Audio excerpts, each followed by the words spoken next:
आगरा में समाजवादी पार्टी से राज्यसभा सांसद रामजी लाल सुमन को एक बार फिर पुलिस ने हाउस अरेस्ट कर लिया। वह एटा में बाबा साहब की मूर्ति को तोड़े जाने के विरोध में हो रहे धरना प्रदर्शन में शामिल होने जा रहे थे। जैसे ही उनके एटा जाने की जानकारी आगरा पुलिस को हुई तो आगरा पुलिस उनके आवास पर जा पहुंची और उन्हें एटा जाने से रोक दिया और घर पर ही हाउस अरेस्ट कर लिया। पुलिस की इस घटना से राज्यसभा सांसद रामलीला सुमन आक्रोशित दिखाई दिए और उन्होंने अपने टिकी तिब्बत आगरा पुलिस को भी दिखा दिए। राज्यसभा सांसद रामजी लाल सुमन ने पुलिस से दो टूक शब्दों में कहा कि मैं कोई आतंकी हूं या फिर नक्सलवादी जो पुलिस हर बार मुझे आगरा से बाहर जाने पर रोक लेती है। पुलिस अपराधियों को तो पकड़ नहीं पाती बल्कि जनप्रतिनिधि को ही कैद कर देती है। ये कहाँ का इंसाफ है और किस कानून की किताब में लिखा है कि किसी जनप्रतिनिधि को हाउस अरेस्ट करके रखा जाए। रामजी लाल सुमन जैसे ही घर से बाहर निकले उन्हें तुरंत पुलिसकर्मियों ने अपने घेरे में लिया और फिर बेरी कटिंग लगाकर उन्हें जाने से रोक दिया। ऐसी बात पैदा करेंगे जो मेरिट पर हो, लेकिन जब कोई नहीं सुनता तो तकलीफ होती। हाँ, सही बात भी सुनेंगे। पुलिस की मौजूदगी में गौतम बुद्ध की मूर्ति टूट रही है, दलितों की बारात रोक दी गई, किसी को गिरफ्तार नहीं किया, तमाशा बना दिया है। मैं कोई आतंकवादी हूँ, नक्सलवादी हूँ, क्या हूँ? आप बात करके जो समस्या है उनका निदान कराइए और अपने बिहार पे कॉम्पिटेंट अफसर को आप भेज दीजिए जो हमसे बात कर सके। आपको क्या कहना चाहिए? आज एटा जिला मुख्यालय पर समाजवादी पार्टी द्वारा आयोजित धरने में हमें शरीक होना था, शामिल होना था। अनावश्यक रूप से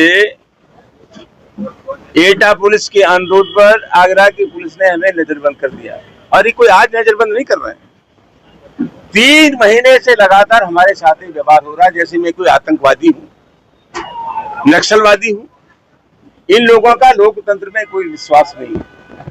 अभी 25 जून को इन लोगों ने जलसा किया था कि इंदिरा गांधी ने आपातकाल लगाया, इंदिरा गांधी ने आपातकाल लगाया। ये बात सही, हम झेल गए थे, लेकिन ये अघोषित आपातकाल है। लोकतांत्रिक संस्था को नष्ट किया जा रहा है, व्यक्ति की आजादी पर लगाम लगाई जा रही है। आप अपने दिल की बात नहीं कह सकते, मन की बात नहीं कह सकते। तो हम जाना चाहते थे, आज एटा नहीं जाने दिया। और 3-4 मुख्य बातें थी। झगड़ा क्या है? झगड़ा यह है कि हमारे सामने कोई अगर समस्या है, पुलिस अगर उसका गुणदोष पर निदान नहीं करती है तो तनाव पैदा होता है। 3 चीजें थी। एक तो सिरसा बदन गांव है महाराणा थाने में, एटा में, जहां भगवान गौतम बुद्ध की मूर्ति 3 बार टूटी। इन्होंने क्या शॉर्टकट निकाल लिया है कि जहां भगवान गौतम बुद्ध की मूर्ति टूटती है या डॉक्टर अम्बेडकर की मूर्ति टूटती है, नई मूर्ति ला करके लगा देते हैं। हमारा क्या कहना है? हमारा कहना यह है कि इन मूर्तियों के टूटने के बाद अगर कहीं से आपने सख्त कार्रवाई कर दी होती तो उसका संदेश जाता और इस आशय की घटनाओं की पुनरावृत्ति नहीं होती। ये लचर व्यवस्था है, अपराधियों के साथ इनका मित्रवत व्यवहार है। जो सख्त संदेश देना चाहिए तो सख्त संदेश कहीं से भी नहीं है। ये मर्यादा की घटना है। 3 बार भगवान बुद्ध की मूर्ति टूटी और 2 बार पुलिस की मौजूदगी में टूटी।